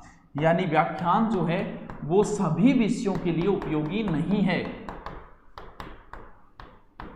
जैसे विज्ञान, जैसे फायदा क्या होता है इससे, जैसे हिस्ट्री आपको बहुत बड़ी लगती होगी, राजस्थान हिस्ट्री, और मुझे व्याख्या करने को बोलते तो मैं 24 घंटे में पूरी राजस्थान की हिस्ट्री गा सकता हूं। यानी इसका सबसे अच्छा गुण ये है कि बहुत बड़े सिलेबस को कम समय में पूरा कर सकते हैं। बोलना ही तो है, बकना चालू कर दे। यानी इसका ये एक तरीके का अच्छा गुण है कि ये संक्षिप्त कर देती है किसी चीज को, सिलेबस को जल्दी पूर्ण कर देती है। सरल विधि भी कह सकते हैं हम संक्षिप्त, यानी कम समय में बहुत ज्यादा पढ़ाया जा सकता है। जैसे एग्जाम नजदीक और 3 दिन के लिए क्लास लगाए तो फिर व्याख्यान ही चलेगा, वहां पर डिटेल से थोड़ी होगा, तो चित्र दिखाओ और ये वो है। तो कम समय में ज्यादा सिलेबस पूर्ण कर सकते हैं, यानी कम समय में ज्यादा पढ़ाया जा सकता है। अब देखो इनका दोष क्या है, अवगुण के। क्यों? क्योंकि हर विधि के गुण दोष जरूर होंगे। अब इस विधि के आप दोष देखो क्या क्या है। पहला दोष, छात्र निष्क्रिय, बिल्कुल निष्क्रिय, कोई की काम लाग रही है, कोई की नए। छात्र को नया सीखने को कुछ नहीं मिलता इसके अंदर। ठीक है, टीचर को जो आ रहा है टीचर बोल रहा है, यानी छात्र को नया सीखने को नहीं मिलता। छात्र को नया सीखने को नहीं मिलता, नया सीखने का अवसर नहीं मिलता। ना ही छात्र किसी प्रकार की खोज वगैरह का अवसर मिलता है इसके अंदर, यानी छात्र को कुछ खोज वगैरह का अवसर भी नहीं मिलता। गणित और विज्ञान में बिल्कुल भी उपयोगी नहीं है, गणित प्लस विज्ञान में उपयोगी नहीं है। यह है एक तरीका लेक्चर का गुण और दोष। लेक्चर जो है वो बहुत प्राचीन और हमेशा चलेगा, लेक्चर विधि हमेशा चलती रहेगी, ये बंद नहीं होगी कभी। मनोवैज्ञानिक विधि फिर भी चलती रहेगी, यानी भाषण देना अमनोवैज्ञानिक विधि है, क्योंकि ध्यान रहे बच्चा सो गया तो सो गया, बच्चा कोई और काम लगा इसमें, और बच्चा तर्क वितर्क नहीं कर सकता। जैसे कोचिंग में पढ़ाते 500 बच्चे पढ़ा के चले जाते हैं, 500 में से एक भी बच्चा ये नहीं पूछता कि गुरुजी वो क्या हो, क्यों? क्योंकि उसका तार्किक विकास नहीं हो पाता व्याख्यान विधि के अंदर। इस वजह से एक प्रकार की अमनोवैज्ञानिक विधि है। समझ गए लेक्चर विधि? चलो तो फिर नेक्स्ट विधि। वाह गुरुजी ये तो बहुत सोरी है, सोरी घनी है रहे थे तो पढ़ो ही को नहीं बेटी का बापो। चलो चलो अध्यापकों नेक्स्ट चलते हैं। प्रदर्शन विधि कौन सी विधि है? प्रदर्शन विधि। किसी भी घटना का प्रदर्शन करना। प्रदर्शन क्यों करी जाओ? प्रदर्शन भाई जी कोई ना कोई तकनीक क्यों करी जाओ, सीधी सी बात है, प्रदर्शन यहां थोड़ी कर देगो। तो ये जो है प्रदर्शन विधि क्या है? किसी भी घटना का दृश्य रूप प्रस्तुत करना। मैं साथ साथ इसलिए लिख रहा हूं ताकि हो सकता है कोई नोट्स अगर बना रहा हो तो उसके काम आए। यानी दृश्य रूप से प्रस्तुत करना, यानी तकनीकी भाषा। यह विधि हमें दिखाएगी किसी चीज को। पहले हमने किसी चीज को दिखाया, हिमालय दिखाया, दिखाया तो क्या हो गया? हमारे सामने है, वो मूर्त है। अब हिमालय की हम गहराइयों के अंदर जाएंगे, वो चीज तो नहीं दिखाई पाएंगे। तो ये विधि क्या है? ये मूर्त से अमूर्त शिक्षण सूत्र पे काम करती है, अमूर्त शिक्षण सूत्र पे काम करती है। इसमें शिक्षक क्या करता है? इसमें शिक्षक जो करता है वो प्रदर्शन का कार्य करता है, यानी टीचर क्या करेगा? शिक्षक इसमें क्या करेगा? प्रदर्शन करता है। विभिन्न पक्षों की व्याख्या करता है। जैसे कोई चित्र है, उस चित्र की व्याख्या कौन करेगा? टीचर ही करेगा। यानी विभिन्न पक्षों की टीचर क्या करता है? विभिन्न पक्षों की व्याख्या करता है। अब छात्र इसमें एक्टिव रहता है, और अब बहुत एक्टिव रहता है। चित्र दिखाए बाद में तो बस टाबर ध्यान लीजिए, तो बहुत सारे जो है आजकल चित्र के रूप में पढ़ाते हैं टीचर, तो इसमें छात्र जो है वो सक्रिय रहता है। टीचर तो रहता ही रहता है, यानी इसके अंदर छात्र भी क्या रहता है? छात्र भी सक्रिय रहता है। तो यानी इसमें टीचर भी सक्रिय, छात्र भी सक्रिय, तो द्विपक्षीय होगा, एक पक्षीय तो नहीं रहा। दोनों ओर से मोहब्बत हो रही है, बच्चा भी मोहब्बत कर रहा है, टीचर भी कर रहा है। जबकि व्याख्यान विधि सिर्फ एक पक्षीय मोहब्बत थी, ये द्विपक्षीय। यानी इससे मैं क्या कहूं? इसे मैं कह सकता हूं एक प्रकार से क्या है, ये जो पाठ है क्या हो जाता है? पाठ हो जाता है द्विपक्षीय। अब देखो और क्या क्या होता है इसके अंदर। इस विधि में छात्र के निरीक्षण व तर्क शक्ति का विकास होता है, व्याख्यान विधि में नहीं होता है। मैं कोई इनका कंपेयर नहीं कर रहा, लेकिन व्याख्यान विधि में बच्चा कुछ बोलता ही नहीं, मास्टर आगे भाषण छाटिए, लेकिन इसमें तर्क वितर्क के, क्योंकि बच्चा पूछ भी सकता है, चित्र को देखता है, कुछ चीजें समझता भी है। यानी छात्र के निरीक्षण व तर्क शक्ति विकास होता है। लेकिन वैसे देखें तो यह विधि भी क्या है? एक प्रकार की शिक्षक केंद्रित है। क्यों? क्योंकि छात्र करता कुछ नहीं है, एक्टिव जरूर रहता है। जैसे कैसे सिखाएंगे? जैसे इसके अंदर टीचर बहुत सारे चित्र बना के ले आता है, प्रदर्शन करता है, उसको कैसे करता है? जैसे मान लो साइंस में बहुत उपयोगी है ये विधि, साइंस में ज्यादा काम में आती है ये विधि। इसमें जैसे पोटेशियम प्रेग्नेट से ऑक्सीजन बनानी है, तो वो प्रदर्शन करते हुए उसका सारा चित्र वगैरह दिखाएगा। तो ये विधि जो है वो एक प्रकार से साइंस में भी अच्छी उपयोगी विधि है। अब इसके कुछ गुण दोष देखिए। पहली बात तो ये कि मान लो बड़ी कक्षा है, गर्ल टाबर बैठे है, बंग लिए काम ये क्योंकि गैरडंत की विधि कई को नहीं, तो बड़ी कक्षा के लिए वैसे देखें तो ये उपयोगी नहीं है। लेकिन फिर भी जहां पे चित्र का प्रदर्शन किया जाए वहां पूर्णतः प्रकाश की व्यवस्था होनी चाहिए, यानी जहां प्रदर्शन हो प्रकाश की व्यवस्था हो, पूर्णतः पर्याप्त प्रकाश की व्यवस्था हो। अब इसके अंदर हम जोखिम भरे प्रदर्शन भी कर सका, परमाणु बम बनानो भी प्रदर्शन के माध्यम से सिखा सका, तो जोखिम भरा भी कर सका, यानी क्या लिखूं, जोखिम भरे प्रदर्शन कर सकते हैं। विशेष रूप से बड़ी नहीं छोटी कक्षा के लिए उपयोगी, बड़ी कक्षा में इतना नहीं, यानी ये किसके लिए उपयोगी है, छोटी कक्षा। लेकिन प्रदर्शन तो भाई टीचर ही कर रहा है, छात्र को मौका मिला क्या ना गुरुजी, छात्र ने क्या बोल बैठे हैं देख वो बिल्कुल, इसमें छात्र को प्रयोग करने का मौका नहीं मिलता, यानी क्या लिखूं मैं, छात्र स्वयं प्रयोग मौका नहीं, स्वयं को प्रयोग का मौका नहीं। और बड़ी कक्षा हो तो ये समस्या आती है। ये लो देखो टाबरो चीज़ें इतनी है मन मेरा होता है दिमाग में कम करवाया है, ये बहुत जो देखा है मैंने ज्योग्राफी वगैरह के मैटर डाल रखे, बड़ा पढ़ लेगा पूरा पढ़ लिया फिर कम कड़ाए हुए, अरे तो मुना इस चीज़ को लंबा खींचने से मज़ा थोड़ी आता है।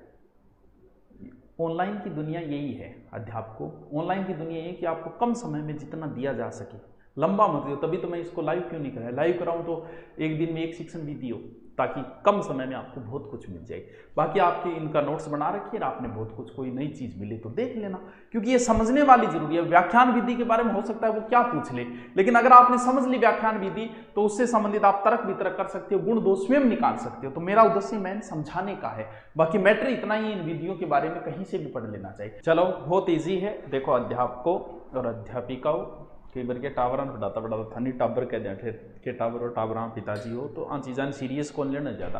तो देखो मास्टरों, अब जो नेक्स्ट सेक्शन विधि वो एकदम इजी है, उससे एक बड़ी फिर पढ़ते हैं। ये नाम से ही पता चल रहा है, ये जो नेक्स्ट सेक्शन विधि हम पढ़ रहे हैं उसका नाम है देखो श्रुत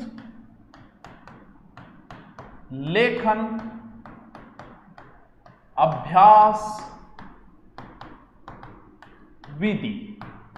देखो नाम से ही पता चल रहा है, श्रुत सुन के, लेखन लिखनो, यानी सुन के लिखना है तो भैया किसकी सुनोगे, गुरुजिया की सुनेगा। गुरुजी आगे खड़े होके बोलेंगे, लेकिन गुरुजी शुद्ध बोलेंगे, क्योंकि शुद्ध बोलेंगे तभी तो लिखेंगे, जब गुरुजी खुद ही शुद्ध नहीं बोल रहे हैं।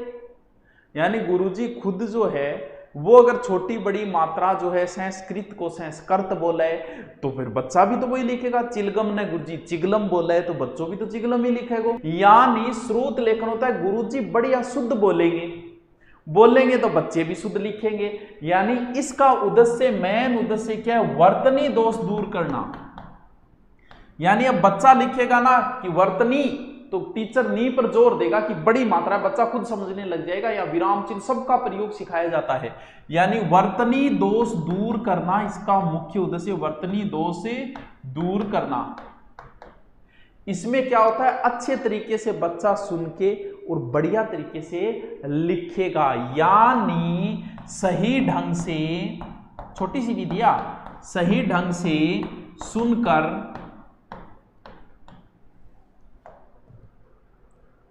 सुनकर शुद्ध लिखने की क्षमता का विकास होता है। लिखने की क्षमता का विकास करना,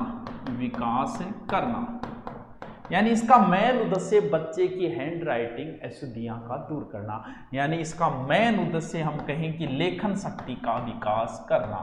मेन उद्देश्य है लेखन शक्ति का विकास करना। यानी इसमें टीचर क्या करता है, बोलकर लिखाता है, वो तो नाम से ही पता चल रहा है बोलकर। विशेष रूप से प्राथमिक कक्षाओं के लिए ये विधि सही है, उन बच्चों को भाषा का सही यानी अशुद्धियां दूर करना, और इनके लिए तो नाम से पता चल रहा है और इसकी कोई विशेष बात नहीं है। अब एक बहुत बड़ी विधि आ रही है और एक इंपॉर्टेंट विधि भी है ये, जिस विधि का नाम है क्या, दल शिक्षण। दल शिक्षण, इंग्लिश नाम हम बोलें तो टीम टीचिंग। अब दल से आपको पता चल रहा है कि कोई ना कोई ग्रुप है। वैसे तो द्वितीय विश्व युद्ध के समय अचानक से अमेरिका को फौजी भेजने पड़े, उस समय उनको सिखाने के लिए इस विधि का प्रयोग किया गया था। तो कहते हैं कि द्वितीय विश्व युद्ध के समय किसका, यानी इसका सर्वप्रथम अगर बात करें तो 1939 के अंदर वर्ल्ड वार कौन सा चल रहा है, सेकंड से पहले हार्वर्ड, यानी अमेरिका में विकास हुआ था इसका, हार्वर्ड विश्वविद्यालय के अंदर मिशिगन और हार्वे द्वारा, लेकिन विशेष रूप से इसका जो प्रयोग हुआ था वो हुआ था 1955 के अंदर डेविड वार्डिंग ने प्रयोग किया था। तो इसके जनक वैसे विशेष रूप से यही माने जाते हैं। तो द्वितीय विश्व युद्ध के समय, अब समझेंगे इसको, दल शिक्षण क्या है। द्वितीय विश्व युद्ध के समय किस शिक्षण विधि का प्रयोग हुआ, दल। दल का मतलब एक टीम बनानी है, आड़ू भाषा में सीधी बात करें, एक टीम बनानी है। टीम किसकी, बच्चों की थोड़ी बनानी, बच्चे तो टीम में ही रहते हैं। टीचरों की बनानी है, टीचर्स की बनानी है। यानी स्कूल में इतिहास के मान लो 2 टीचर है, गुरुजी 2 टीचर हो करेगी इतिहास का, एक ही कौन लाते सरकारी स्कूल। मान ले आपने एक टीचर है, एक टीचर आपने दूसरी स्कूल बुला सकते हैं इस दल शिक्षण के अंदर। यानी इसके अंदर 2 या 3 एक ही सब्जेक्ट के टीचर लेने हैं, ठीक है। उस स्कूल में मिल जाए तो और ही अच्छी बात है, बाहर से भी आप बुला सकते हो। अब वो क्या करेंगे, एक बच्चों की एक क्लास के अंदर वो पढ़ाएंगे। तो सर तीनों के बोर्ड का खड़े होकर पढ़ाओगे ना, हर टीचर में अपनी एक अलग योग्यता होती है। कुछ टीचर को व्याख्या करना बड़ा अच्छा आता है, कुछ टीचर को समस्या समाधान बहुत अच्छा आता है, वो बच्चे की समस्या पर्सनली बच्चे के पास बैठ के समस्या समाधान बड़ा अच्छा कर देते हैं। तो अलग अलग टीचर, कुछ टीचर ऑब्जेक्टिव बड़ा अच्छा करवाते हैं, कुछ टीचर व्याख्या अच्छी करवाते हैं। तो भाई हर टीचर अलग होता है, प्रत्येक टीचर भिन्न भिन्न होता है, भले ही एक ही सब्जेक्ट का क्यों ना हो। तो इससे क्या कि सारे गुण एक जगह मिल गए, और वो फिर टीचर्स क्या करते हैं, बच्चों को पढ़ाते हैं। यानी कोई व्याख्या कर रहा है, कोई उनके पास में बैठ के उनको शिक्षण करा, यानी इसमें टीचर्स का ग्रुप बनाया जाता है दल शिक्षण के अंदर। अब देखो श्री गणेश कहां से हुआ, श्री गणेश इसका हुआ अमेरिका के अंदर से। मुख्य उद्देश्य क्या है, शिक्षणाधिगम प्रक्रिया को प्रभावशाली बनाना, क्योंकि एक टीचर के अंदर सारे पढ़ाने के गुण हो जरूरी नहीं है, इसलिए हम ज्यादा ले लेते हैं, 2-3 उधार ले लेते हैं टीचर।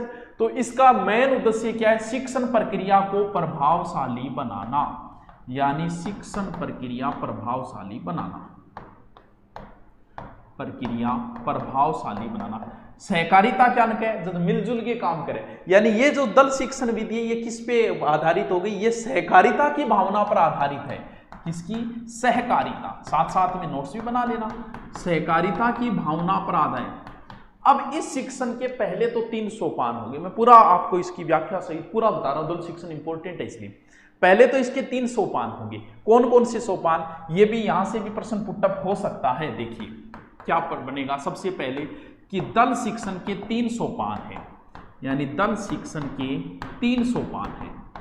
3 सोपान कौन कौन से, देखिए सबसे पहले हम योजना बनाएंगे कि हाँ भाई हम कल इतिहास का दल शिक्षण करेंगे, ये टीचर है, तो सबसे पहला काम होगा योजना निर्माण या प्रकरण चयन भी कह सकते हैं हम इसे, ठीक है। फिर भी टीचरों को बुलाओ, बढ़िया व्यवस्था करो उनकी। तो दूसरा सोपान इसका क्या है, व्यवस्था, या जिसे बोल सकते हैं हम क्रियान्वयन। ये कौन सा, ये सोपान पूछे जा सकते हैं भाई। ये हो गया दूसरा, दोनों सोपान हो गई, व्यवस्था हो गई।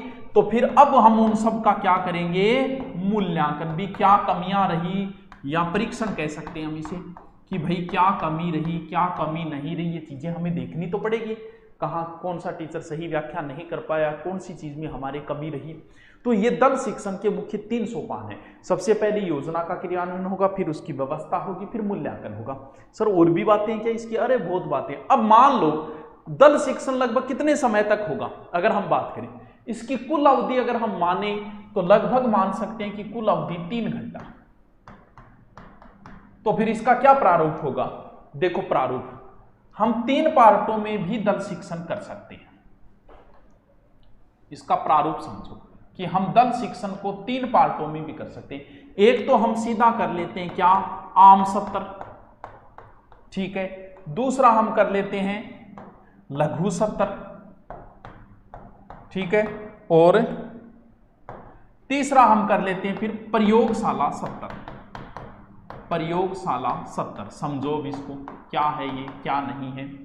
मेन इसमें कौन सा सत्र है पता है, मेन इसके अंदर जो मुख्य है वो है आम सत्र। यानी ये मुख्य सत्र यही है। ये लगभग कितने मिनट का होता है? ये लगभग 90 मिनट का होता है। इसके अंदर जितने 2 या 3 टीचर किए वो सभी टीचर उपलब्ध होंगे। यानी इसमें कौन भाग लेंगे? सभी टीचर भाग लेंगे, सभी स्टूडेंट भाग लेंगे। क्या? सभी स्टूडेंट और सभी टीचर इसके अंदर। तो सबसे प्रभावशाली है, प्रतिभाशाली बालक सबके लिए ये उपयोगी है। तो इसमें कमियां क्या रह जाती है कि जरूरी नहीं कि हर बच्चा एक जैसा हो, सभी बच्चों को एक जगह कर लिया तो ये तो आम सत्र है, ठीक है, लेकिन सभी बच्चों के लिए तो उपयोगी नहीं हुआ। फिर हम क्या करते हैं? दूसरा सत्र अपनाते हैं। कौन सा? लघु सत्र। इसके अंदर क्या होता है? लघु सत्र होता है वो होता है 45 मिनट का। इसमें विशेष रूप से वैसे एक टीचर रहता है। स्टूडेंट कितने रहते हैं? स्टूडेंट इसमें ज्यादा नहीं रहते, 10 से 12 रहते हैं। ये क्या जरूरी है? ये विशेष रूप से कमजोर बालकों के लिए है। इसकी समस्या समाधान जो है वो व्यक्तिगत रूप से होती है, जबकि इसमें व्यक्तिगत रूप से विशेष नहीं हो पाती। ये विशेष रूप से प्रतिभाशाली बच्चों के लिए उपयोगी हो जाती है, लेकिन बच्चे सारे एक जैसे नहीं होते। तो कमजोर बच्चों के लिए फिर एक सत्र और रख लो जिसका नाम दे दो लघु सत्र, और उसमें 45 मिनट एक टीचर, 10 से 12 बच्चे होंगे। ठीक है, तो ये विशेष रूप से किसके लिए उपयोगी है? ये विशेष रूप से कमजोर बालकों के लिए उपयोगी। फिर आता है तीसरा प्रयोगशाला सत्र। ये भी कितने मिनट का होता है? ये भी 45 मिनट का होता है। इसमें विशेष रूप से कितने टीचर रहेंगे? विशेष रूप से 2 टीचर। स्टूडेंट थोड़े से बढ़ा दो, लगभग 25, और ये सभी बालकों के लिए उपयोगी। इसके अंदर विशेष जांच परीक्षण होती है। बात पल्ले पड़ेगी। यानी दल शिक्षण चल रहा है अपना। देखिए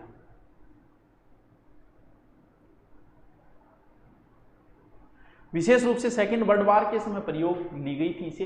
हार्वर्ड विश्वविद्यालय के ये स्टूडेंट थे, मिशिगन हार्वे, लेकिन बाद में इसका जो सही तरीके से उपयोग होना हुआ टीचिंग में, तो वो तो 55 में डेविड हार्डिंग के समय अमेरिका में हुआ। सबको पता है शिक्षण पर सहकारिता की भावना क्यों ग्रुपिंग आती है। सबसे पहले योजना होती है इसकी तैयार, शिक्षण 3 सोपान होते हैं। 3 ही सोपान है, 3 इसमें शिक्षण विधियां का प्रयोग होता है। ये और देखो, ये भी बहुत अच्छा क्वेश्चन बनता है। देखो आपसे पूछ ले कि दल शिक्षण में कितनी शिक्षण विधियों का प्रयोग होता है। देखो दल शिक्षण में कौन कौन सी शिक्षण विधियां प्रयोग ली जाती हैं? दल शिक्षण में देखिए 3 शिक्षण विधियों का प्रयोग होता है। टीचर व्याख्या करेगा या नहीं करेगा? गुरुजी बिल्कुल व्याख्यान तो करेगा, यानी व्याख्यान विधि इसमें प्रयुक्त हो जाती है। टीचर जाके दूसरा टीचर समस्या का समाधान करेगा, यानी दूसरी विधि कौन सी प्रयोग हो गई इसमें? समस्या समाधान विधि। समस्या समाधान विधि भी इसमें प्रयोग की जाती है। प्रश्नोत्तर भी हो जाती है, तो तीसरी कौन सी विधि? प्रश्नोत्तर विधि। ये भी इसके अंदर प्रयोग ली जाती है। समझे क्या बात को? पल्ले पड़ीगे मास्टरों। यानी एक ही शिक्षण विधि में 3 शिक्षण विधियां प्रयोग हो गई, फिर अच्छी विधि है ये तो। अब हम इसके कुछ गुण और दोष को देख लेते हैं। देखिए सबसे पहले हम देखते हैं कि दल शिक्षण के क्या गुण है। देखिए दल शिक्षण के विशेष गुण। बच्चा एक्टिव रहता है कि 3-4 टीचर क्लास में आ गया तो क्या होगी? बाल केंद्रित है, बिल्कुल है। और पूर्णतः क्या है? मनोवैज्ञानिक विधि है, क्योंकि जो बाल केंद्रित होगी वो तो मनोवैज्ञानिक है ही। विशेष रूप से ये 6ठी क्लास से ऊपर बच्चों के लिए उपयोगी है, यानी मैं ये कह सकता हूं 6 से उच्च स्तर के लिए उपयोगी, उच्च स्तर में उपयोगी, और प्रत्येक बालक के लिए उपयोगी है। मानसिक स्तर बालक को किसी हो, चाहे प्रतिभाशाली हो, चाहे कमजोर हो, चाहे प्रत्येक मानसिक स्तर के बच्चे के लिए उपयोगी, यानी प्रत्येक मानसिक स्तर के लिए उपयोगी।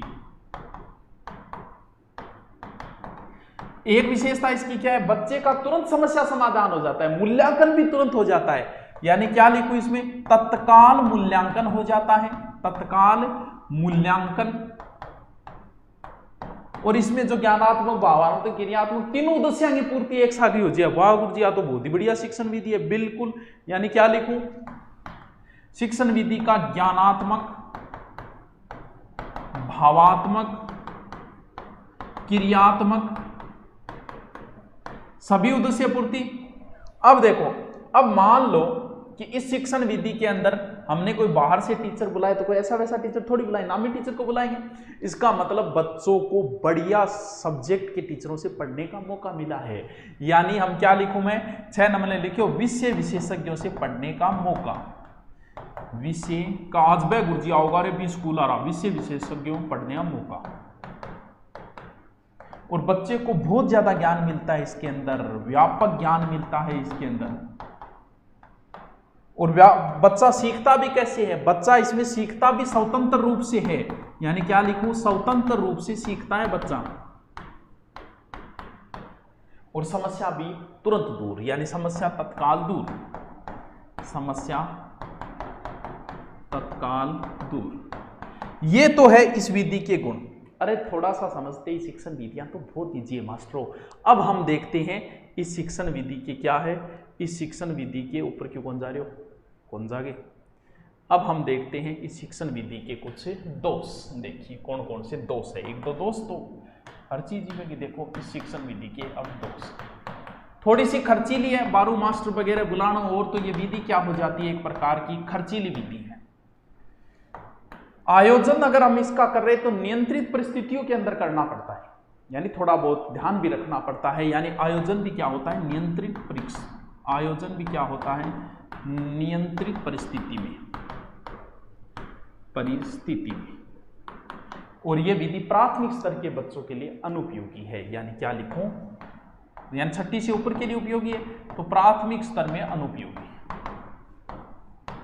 ये लो जी, इतनी बड़ी विधि है, फुल डिटेल बता दिया जितनी दल शिक्षण का। चलो अब नेक्स्ट देखते हैं। नेक्स्ट विधि देखिए, भाषा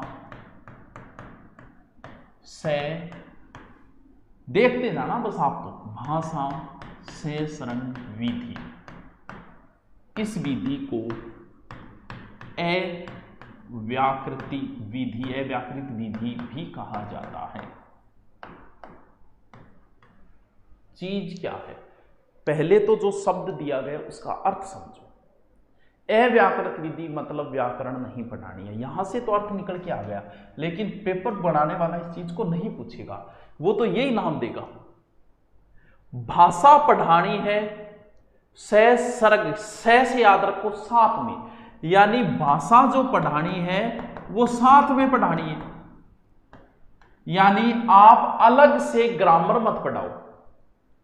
इस विधि को मानने वाले क्या बोलते हैं, इस विधि को भाषा सहस्रक विधि को मानने वाले कहते हैं कि आप अलग से, क्यों, अव्याकरण होगी तो आप दोनों नाम साथ याद रखोगे, भाषा सहस्रक अव्याकरण विधि, भाषा सहस्रक अव्याकरण विधि, भाषा सहस्रक अव्याकरण विधि। यानी कि व्याकरण का आप अलग से ज्ञान मत दो, तो गुरुजी अलग ज्ञान नहीं दे क्या, यानी ये आप कहे व्याकरण पढ़ाना ही गलत है। यानी इस विधि को मानने वाले कहते हैं कि व्याकरण पढ़ाना ही दोषपूर्ण है, यानी व्याकरण को पढ़ाना ही दोषपूर्ण है, तो फिर व्याकरण क्या पढ़ा, बोल की कौन कर दो, ठीक है करो बच्चे ने और बढ़िया लेखक की किताब दो जगह के अंदर भाषा को सही प्रयोग में, वह पुस्तक पढ़ने को दो। अच्छा चलो मान ली बात, यानी इस विधि को पढ़ाने वाले क्या बोलते हैं कि बच्चों को अच्छे लेखकों की पुस्तकें दो जिसमें भाषा का सही प्रयोग, यानी अच्छे लेखकों की पुस्तक पढ़ने को दो।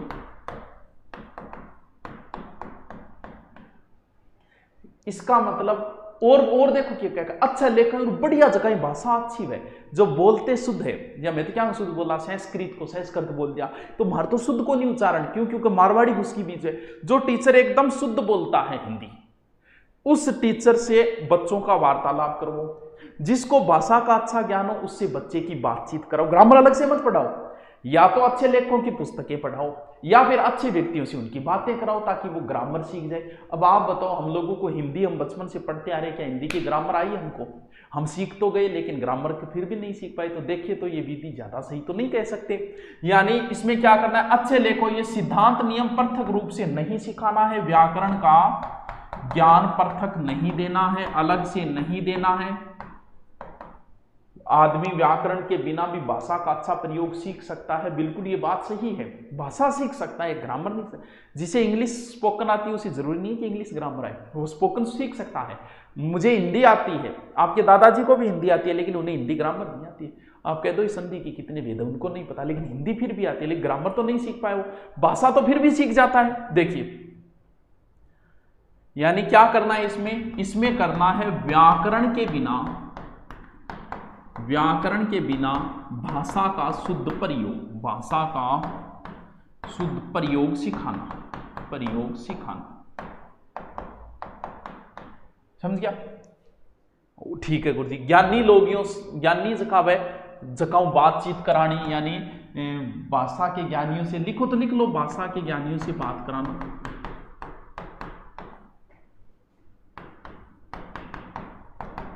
बातचीत करवाना। इसका मेन उद्देश्य होता है भाषा का शुद्ध प्रयोग सिखाना, ना कि व्याकरण सिखाना। उद्देश्य ही नहीं व्याकरण सिखाना। उद्देश्य, एक बात चीज, मान लो आपको अमेरिका जॉब करना है, क्या आपको ग्रामर आनी जरूरी है? नहीं, ग्रामर आनी कोई जरूरी नहीं, आपको बस इंग्लिश आनी चाहिए। आपको भारत में जैसे राजस्थान में आपको आना है तो मारवाड़ी आनी जरूरी है, ना कि मारवाड़ी कठू निकली है ग्रामर की लैंग्वेज की आ जरूरी को नहीं। यानी इसका मेन उद्देश्य जो होता है वो मेन उद्देश्य होता है भाषा का शुद्ध प्रयोग करवाना, भाषा का शुद्ध प्रयोग, ना कि ग्रामर सिखाना। अब इसके गुण क्या है? ये प्राथमिक कक्षाओं में उपयोगी है। पहला गुण इसका अच्छा है कि ये प्राथमिक कक्षाओं में उपयोगी है, कक्षाओं में उपयोगी, यानी हम अभ्यास द्वारा भाषा को सिखा सकते हैं। ये है भाषा सहस्रंग विधि, एकदम इजी है। देखो टावर थानिया लाग तो 2 मिनट में कंप्लीट कर दी, इतनी है थे खुद मिला ले थाने जगह गुरु जी कराए, नई बात की मिली है। बातें इतनी है, इसको बार बार बोलेंगे, बार बार करेंगे तो लंबा खींचे। चीज इतनी है, फैक्ट में सारे के सारे निकाल के दे देता हूँ। दूध में से आपको मलाई दे रहा हूँ पूरी की पूरी। इनको 2-3 बार पढ़ लेना, शिक्षण विधियां कंप्लीट हो जाएगी। देखो जल्दी कर रहा मैं तो। व्याकरण अनुवाद विधि, इस विधि का भारत में प्रयोग जो हुआ था वो भंडारकर ने करने की वजह से भंडारकर विधि भी कहते हैं। सर्वाधिक प्रयोग संस्कृत पढ़ाने के लिए हुआ, यानी शास्त्रीय विधि भी कहा जाता है। यानी भारत में इसे संस्कृत पढ़ाने में ज्यादा प्रयोग हुआ था।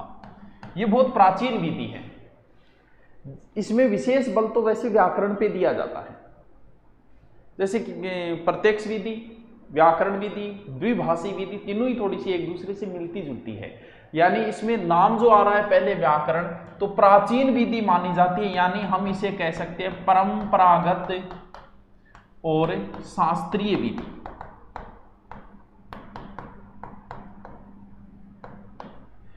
द्वितीय भाषा समझ गए हमारी, जैसे आप अगर आपकी प्रथम भाषा हिंदी है तो द्वितीय भाषा जैसे इंग्लिश है, संस्कृत, तृतीय भाषा, तो वो जो भाषा है वो द्वितीय भाषा में आ गई। यानी इस विधि का सर्वाधिक प्रयोग जो होता है वो किस में होता है? सर्वाधिक प्रयोग जो है कौन सी भाषा पढ़ाने में? द्वितीय भाषा। कैसे? जैसे पुरानी भाषा कोई हो, ग्रीक हो, संस्कृत हो, या फिर कोई और जैसे कोई भी दूसरी भाषा हो, ग्रीक है, अरबी है, संस्कृत, इसी विधि से होता था। वैसे तो अन्य भाषा के व्याकरण की तुलना मातृभाषा से की जाती है। जैसे नाउन है, संज्ञा, हमारी संज्ञा के साथ तुलना करके, यानी विशेष बल किस पे दिया जाएगा? विशेष बल व्याकरण पे दिया जाएगा। व्याकरण शिक्षण में इसमें उपयोगी है। मुख्य उद्देश्य भाषा शिक्षण कौशल में दक्षता प्रदान करना। और क्या? और है अन्य भाषा की व्याकरण की तुलना, अन्य भाषा व्याकरण की तुलना किससे होती है? मातृभाषा के व्याकरण से करते हैं और शुद्ध भाषा सिखाते हैं। पहले क्या करना है? जैसे आपको इंग्लिश पढ़ानी हो तो सबसे पहले इंग्लिश में आपको क्या पढ़ा है? टेंस, ग्रामर, ऐसा ही किया होगा। आपको संस्कृत सिखाने के लिए गुरुजी सबसे पहले क्या पाठ शुरू कर दिया? नहीं, सबसे पहले उन्होंने संस्कृत के ग्रामर का आपको ज्ञान दिया। बस वही बात है। यानी इसमें क्या किया जाता है? सबसे पहले सर्वप्रथम द्वितीय भाषा के व्याकरण का ज्ञान दिया जाता है।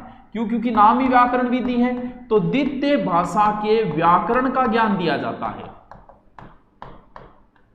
बोलने की अपेक्षा लिखने पढ़ने पर बोले तो थान ग्रामर पढ़ाओ नहीं, बोलना रो काम को नहीं है। लिखो संधि, लिखो समास, लिखो उपसर्ग, लिखो प्रत्यय। यानी बात आपके समझ में आई क्या? व्याकरण अनुवाद विधि, सबसे पहले आपको ग्रामर का ज्ञान देना है। व्याकरण शब्द पहले आया है, ये संस्कृत के लिए प्रयोग होती थी। प्राचीन समय में हमारे ऋषि मुनि संस्कृत पर बढ़ाने से पहले प्रयोग करते थे, इसलिए इसे शास्त्रीय विधि, परंपरागत विधि भी कहा जाता है।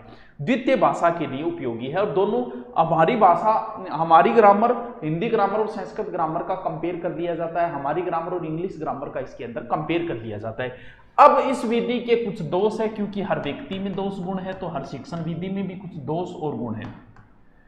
अब एक बात बताओ, जैसे हिंदी ग्रामर की मैं तुलना करूं संस्कृत इंग्लिश ग्रामर से कर लेता हूं। हिंदी में तो संज्ञा 3 है, इंग्लिश में 5 है। स्वर संधि के भेद हिंदी में 5 है, संस्कृत में शायद 8 है, कंफर्म नहीं मुझे, शायद 8 होनी चाहिए। तो तुलना कैसी होगी भैया? यानी दो भाषाओं की ग्रामर कभी सेम हो ये जरूरी नहीं है। ये पहला दोष है इसका कि दोनों भाषाओं ग्रामर यानी दोनों भाषाओं का गठन समान नहीं होता है कभी भी। अब जैसे मैं हिंदी पढ़ा रहा हूं, चलो ठीक है, मान लो कोई टीचर इंग्लिश पढ़ा रहा है, ठीक है, वो आपको इंग्लिश का ज्ञान दे रहा है ग्रामर का। जरूरी है क्या जो टीचर इंग्लिश पढ़ा रहा है उसे हिंदी की ग्रामर आती हो? कोई जरूरी नहीं है। क्यों? क्योंकि दो भाषाओं के अंदर किसी एक टीचर की पकड़ होना मुश्किल काम है। संस्कृत पढ़ाने वाले को जरूरी थोड़ी है कि उसे हिंदी की ग्रामर कंप्लीट, ठीक है निकली हुई है, लेकिन फिर भी अंतर तो हो ही जाता है। तो वही बात है कि भाई ये तो टीचर के लिए यानी सही अनुवाद वही कर पाएगा ना जिसको दोनों भाषाओं का ज्ञान हो। यानी इस विधि में सही अनुवाद वही करेगा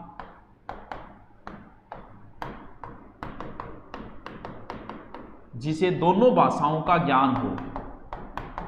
इस कारण हम कह सकते हैं कि यह विधि क्या है? वैज्ञानिक विधि नहीं है, अवैज्ञानिक विधि है। क्यों? क्योंकि ऐसा संभव नहीं है, वैज्ञानिक विधि नहीं है, ये वैज्ञानिक विधि नहीं है। और दूसरी बात यह कि जैसे ही हम आपको ग्रामर पढ़ाना शुरू करेंगे तो ग्रामर में ही समय व्यतीत हो जाएगा। यानी इसमें बच्चे को बोलना, क्योंकि जिस व्यक्ति को ग्रामर आती हो उसे भाषा बोलनी आती है जरूरी नहीं। बच्चों को जैसे आप एसएससी वगैरह की तैयारी करें, इंग्लिश ग्रामर बहुत अच्छी है लेकिन उन्हें इंग्लिश बोलनी नहीं आती। बोलनी अलग चीज है, ग्रामर एक अलग चीज है। तो वही बात है कि जरूरी तो नहीं है कि जिसको इसमें अधिकांश समय ग्रामर के ज्ञान में ही चला जाता है, यानी अधिकांश समय ग्रामर ज्ञान में चला जाता है, अधिकांश समय व्याकरण ज्ञान में चला जाता है और अध्ययन का मेन विषय इसमें ग्रामर हो जाता है। क्यों? क्योंकि व्याकरण पे बल दिया जाता है, यानी अध्ययन का मुख्य विषय क्या हो जाता है? व्याकरण।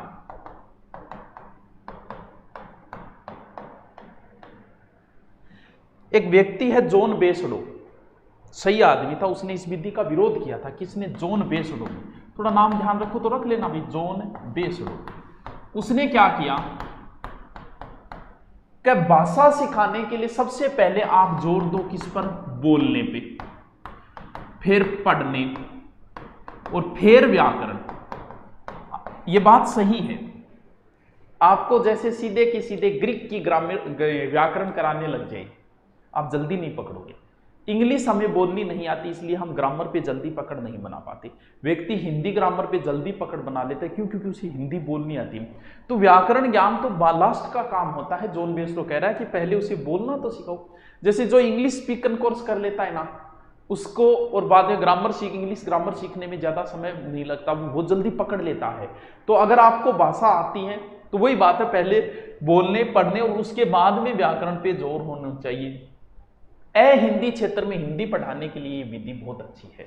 ठीक है, ये कौन सी विधि आ गई? व्याकरण अनुवाद विधि या भंडारकर विधि। आई समझ में कि मैं तो समझाने की कोशिश करी है मास्टरों, पर मास्टर पसंद दोनों ही आवे, चलो कोई बात नहीं, आ जाओ। नेक्स्ट विधि बड़ी इंपॉर्टेंट है ये भी, जिसका नाम है द्विभाषी पद्धति, द्विभाषी विधि। देखो समझो इस चीज को। नाम, पहले तो नाम है द्विभाषी पद्धति। सबसे पहले हम इसका प्रवर्तक देख लेते हैं। देखो प्रवर्तक, इसका जो प्रवर्तक है वो है वेल्स के सीधे सीजे लिख दो, डॉडसन। ये वेल्स के थे, 1967 में इनका।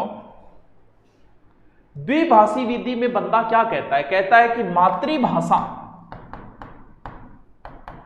मतलब जैसे अपनी हिंदी, वह विदेशी भाषा,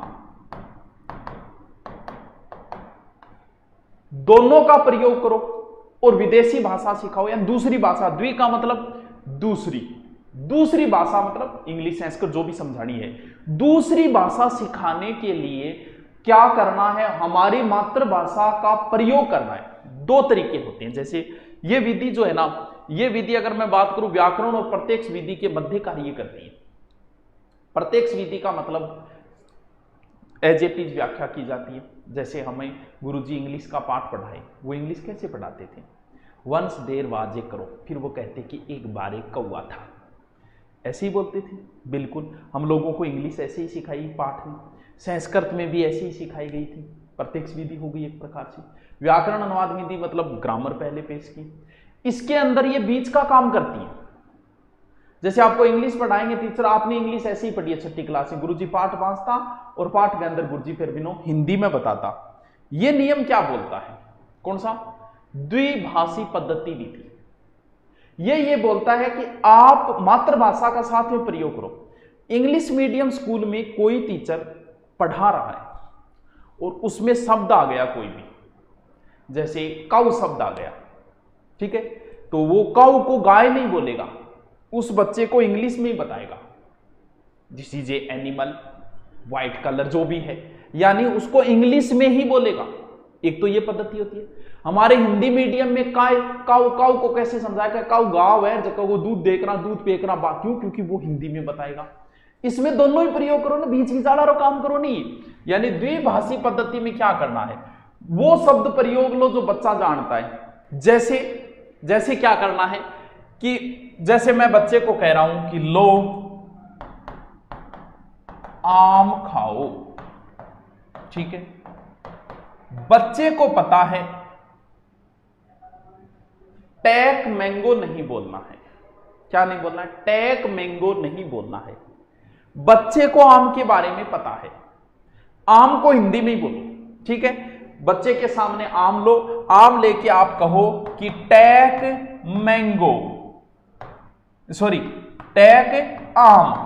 अब बच्चा इस चीज को समझ जाएगा। बच्चा जिन शब्दों को जानता है उनको हिंदी में प्रयोग कर लो, बाकी इंग्लिश में कर लो। यानी देखो, बच्चे को कहा कि टेक आम, बच्चा समझ गया है कि आम लेने के लिए कह रहा है अपने को, तो टेक का मतलब कहीं ना कहीं ये है।